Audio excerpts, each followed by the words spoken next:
considering the Ukraine was also a pretty big breadbasket, it's a big loss. And yeah, Stalin did sack him as a scapegoat, and he was never allowed to command troops again. He was put in reserve, but luckily he always remained a good buddy of Stalin and survived the war. Died a hero and everything.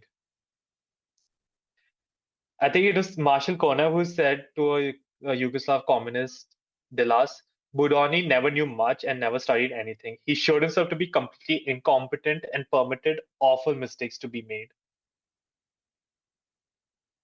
Uh, and Gert von Rundstedt had something even more archaic to say. He said, he's a man with a very large mustache, but a very small brain. That's good. Yeah. And he was also one thing, he opposed the development of tanks, should add.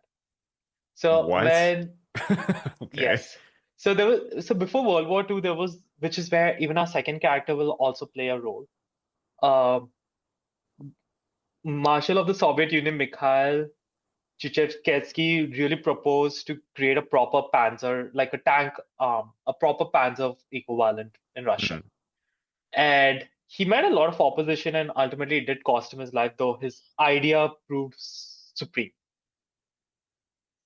And Budyonny was a staunch proponent of horse cavalry, and he was one of the guys who testified against Mikhail and got him executed.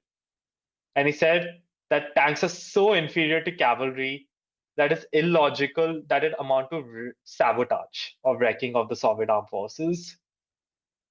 And after being told of the importance of the tank in the upcoming war, he said, "You won't convince me. As soon as war is declared, everyone will shout, 'Send for the cavalry.'" That's an interesting perspective. Yeah.